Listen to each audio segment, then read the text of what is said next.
ongoing discussions that he will be in touch with the honourable member. Very grateful for that. We will now move on. We now come to the Select Committee statement on behalf of the Business and Trade Committee. Liam Byrne will speak for up to 10 minutes, during which no interventions may be taken. At the conclusion of his statement, I will call members to ask questions on the subject of the statement. These should be brief questions and not full speeches. Can I emphasise that questions should be directed to the Select Committee Chair and not the relevant government minister? Frontbenchers may take part in questioning. After all of that, I call Mr. Liam Byrne. Thank you very much, Mr. Deputy Speaker. I'm very grateful for the chance to be able to make a brief statement about an excellent report that the Business and Trade Committee published on Monday to coincide with the opening of the CRAG period of reflection on the CPTPP trade treaty. And it's timely, Mr. Deputy Speaker, for us to make this statement today because, like many people in the chamber today, I'm old enough to remember that a major Brexit benefit was allegedly the freedom for us to negotiate free trade agreements more quickly than the EU can and to sign those free trade deals in a way that suited the UK.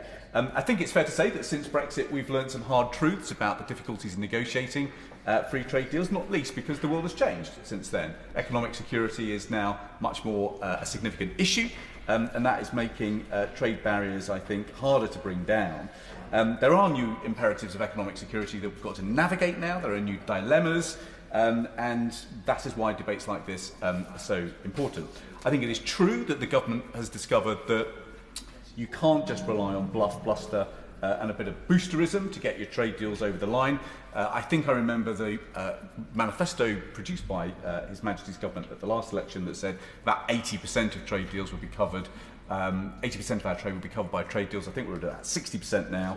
I think the government's promised about $1 trillion in exports by 2030. I'm not sure we're on track to hit that at the moment.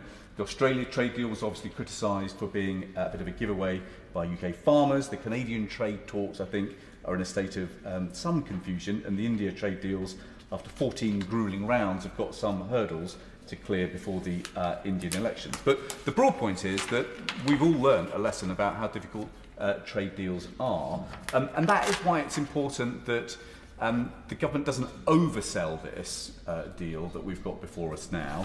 But that's the role of the Select Committee, is to throw some lights on what's been put before us so that we can have a proper debate on it here in this House. So just 5 very brief points that I want to draw out of our report, Mr. Deputy Speaker.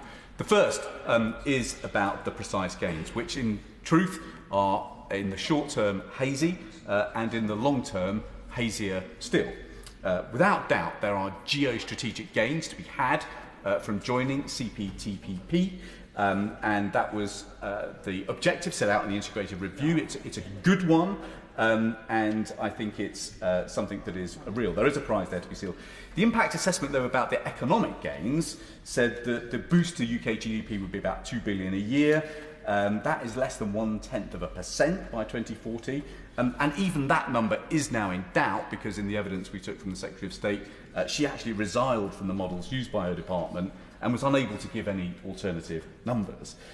We did hear evidence from exporters that this would be good for export growth, but we did note that these are going to be limited because, of course, we already have many trade agreements in place with CPTPP members, and there are some UK sectors that could lose out because of international competition, electronic equipment, transport equipment, semi-processed food. So our conclusion to the government was, please explain what steps you're going to take to ensure that UK businesses now fully exploit the treaty in full.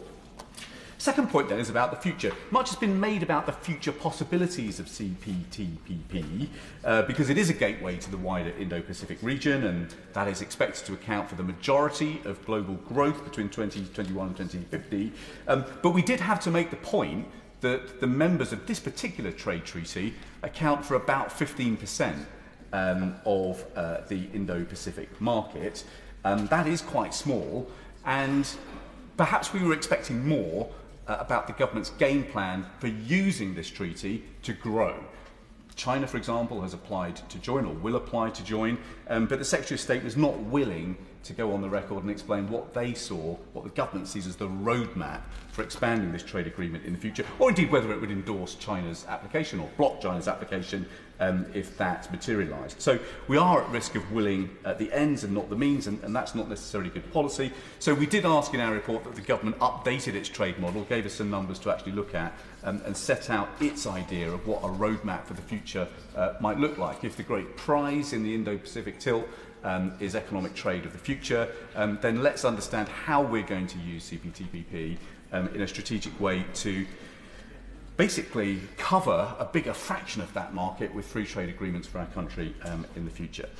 Third, we looked at trade standards, we looked at food standards, we took lots of evidence, we noted the Trade and Agricultural Commission's advice to the Secretary of State, we noted that there was lots of evidence about maintaining the risks of maintaining the UK bans on imports of beef and pork. We noted that the Trade and Agriculture Commission actually was pretty confident that existing protections could be kept in place. We also noted that protections on imports using more pesticides were unlikely to be diluted, and there was evidence on either side of the argument about increased in palm oil, although the Minister addressed that, I thought, rather well in the Bill Committee on Tuesday. The fourth point we took evidence on was about investor-state dispute settlement. I know that was a lively debate in the Bill Committee on Tuesday. Here again, we flagged that there are arguments on both sides of this debate. The government, I think, is within its own rights to say that it hasn't lost a case like this. But I think the big strategic concern is that if you've got provisions like this in a treaty, it may basically bring a chilling effect on regulatory innovation here in the UK. But the point is that there is an argument there to be had. And that brings me to my fifth and final point, Mr Deputy Speaker, that whatever the merits and drawbacks of the UK joining this trade agreement, the government must allow the House to play a meaningful role in scrutinising trade policy. There are contentious issues that are raised by this treaty, there's no doubt about it, and that is why my committee recommended that government should permit the House a debate regarding ratification of the accession protocol. That debate, we said, should be on a substantive motion. It should take place during the 21-day scrutiny period under CRAG. That would give the House the option of exercising its power under that legislation to delay ratification. Now, when we asked the Secretary of State about this in evidence, she said that she was happy to support a general debate. And I very much hope, Mr Deputy Speaker, that these are not hollow words and the House will get to debate this treaty in a way that was initially envisaged when CRAG was passed by this Parliament.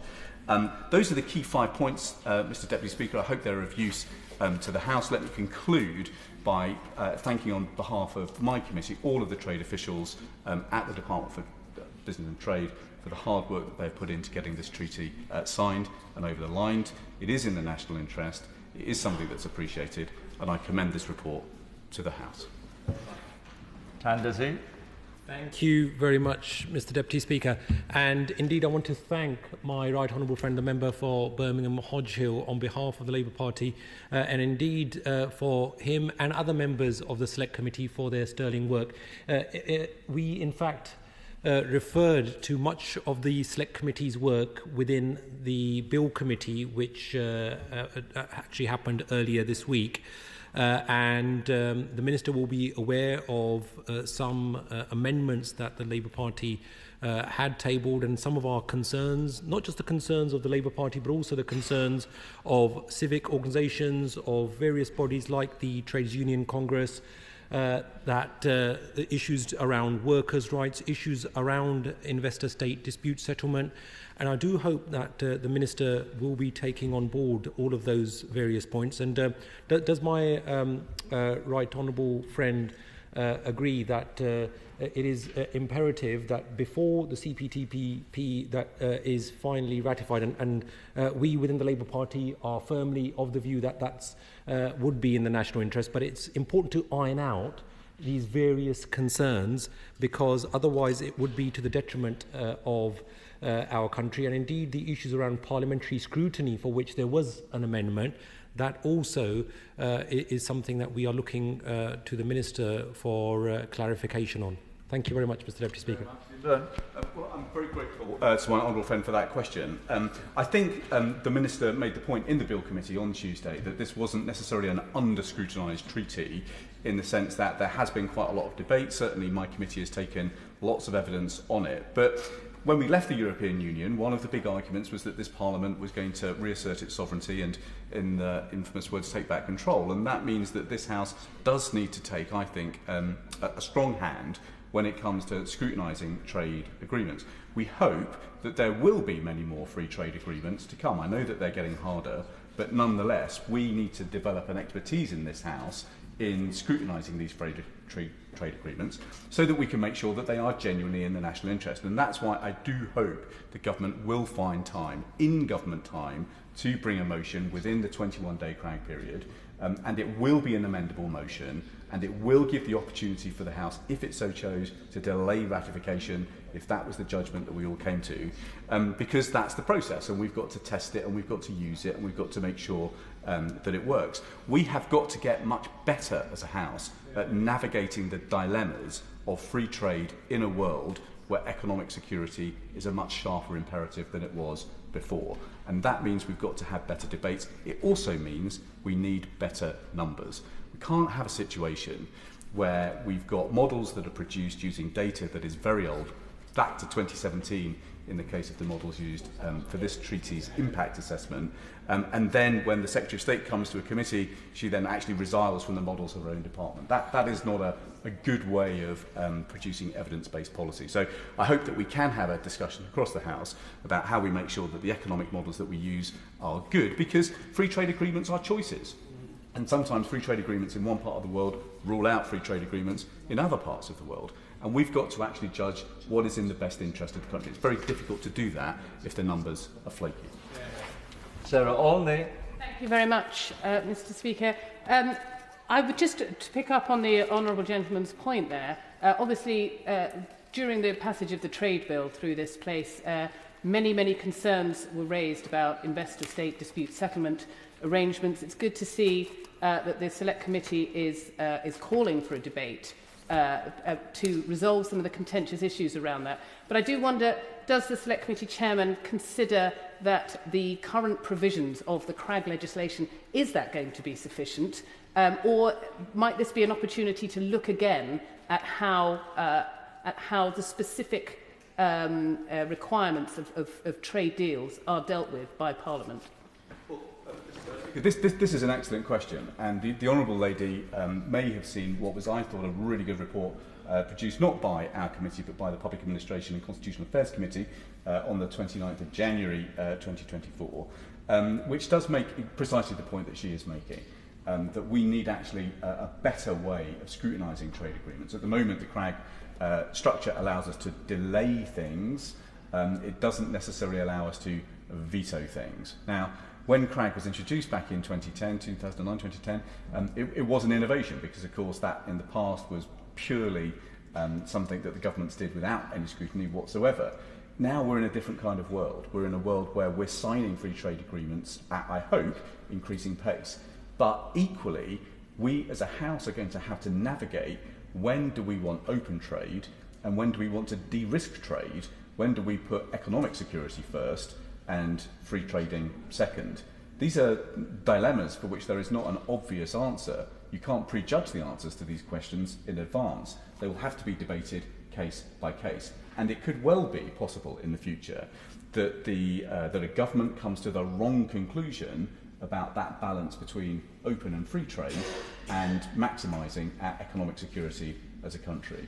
And therefore we in this House must have a break, a hard stop on trade deals which we think ultimately are not in the national interest. Richard Foord. Thank you, Mr Deputy Speaker. I represent a rural constituency in Devon, and farmers in the West Country were very alarmed to see the sorts of concessions that were made as part of the Australia-New Zealand trade deal. Until yesterday, we thought that the UK and Canada were negotiating a rollover trade agreement. Canada is a member of the CPTPP, and it will be crucial if the UK-Canada trade talks resume that the UK avoids paying twice, because we'll want to avoid further market access concessions. Can he offer any reassurance that in opening up our markets as part of CPTPP accession, that we won't be opening up to unmanageable volumes of produce that will damage British farming and put farming businesses in danger of going out of business? Well, I'm grateful for that question, Mr. Deputy Speaker. The way that we approached our analysis of this was to look at the standards of food and whether standards of food would be diminished by joining this treaty or not. And there were three questions that the Trade and Agriculture Commission looked at. They're talked about in paragraphs 40 to 42 of the report. What we found, what we reported, was the Trade and Agriculture Commission's advice, which was that there would not be a diminution of the statutory protection of food standards in this country, that we would in fact be allowed to reinforce some of those protections. But what we are now finding, as the Honourable Gentleman flags in an important way, is that sometimes the devil is in the detail. And despite having joined CPTPP with Canada, we do now appear to be struggling to get a free trade agreement with Canada in place. The Canadian government is very clear that technical discussions have stopped. I do understand the Secretary of State told the Financial Times, or a spokesman for her, told the Financial Times yesterday that discussions were ongoing. But discussions aren't trade talks. If discussions were trade talks, we would be having trade talks with the entire world right now, because diplomats around the world are in constant engagement with their counterparts in different parts of the planet. So the Honourable Gentleman is absolutely right to flag it. The reassurance that I can give him is that we do not see this treaty as leading to a softening of the trade standards that we so treasure in this country. Minister. Thank you, Mr. Deputy Speaker, and can I welcome the member for Birmingham Hodge Hill and his report. I think it's the first time I've had an interaction with him since my return to the department and since him becoming the chair of the Select Committee. Of course, as two former Chief Secretaries of the Treasury, we are well used to a bit of sparring over the years. But I think his report is good, it's strong, it's constructive. He makes some very strong points that FTAs are, of course, choices. I welcome his statement that CPTPP has been well scrutinised in this House. I don't intend, Mr. Deputy Speaker, to answer any sort of general points because it's not me who's being asked, but I would point out to the member for Devon that NFU does welcome the UK joining CPTPP. To the member for Birmingham Hodge Hill, there is a new FTA implementation unit in the Department for Business and Trade. Look at the very important point that he raises about post-signature and post-doing these agreements. How do we make sure those agreements work for British businesses and British consumers going forward? I think on ISDS, of course, nothing prevents a right to regulate in this country, and it can be of benefit to British businesses overseas, guaranteeing jobs at home. But my only question to him, really, Mr. Deputy Speaker, really is just a clarification. He says that CPTPP represents 15% of the Indo-Pacific area, which I think is true in the sense that China and India are not in CPTPP. And he called it quite a small, therefore, economic bloc. And can I just take issue with him because it's currently about 12% of global GDP in CPTPP. The UK joining would make that to be 15%. So he's not wrong in what he says, but I just think if you could just acknowledge that the part of global GDP that is in CPTPP is also 15%, not just the portion of the Indo-Pacific trade that is. Well, I'm grateful for that question. I'm grateful for the welcome to the report, and we look forward to welcoming the Minister before the committee at some point in the near future to talk about some of our reports that are coming on export-led growth. So the point that he makes is right, and I'm glad that we agree on the numbers for once. Sometimes that has not always been the case between the Minister and myself. But the reason that we wanted to flag it is that in the government's impact assessment, it says this. It says CPTPP membership acts as a gateway to the wider Indo-Pacific region, was expected to account for the majority of global growth between 2021 and 2050. Now, we appreciate that all governments need to hard sell their policy achievements. That's, the nature of the game that we're in.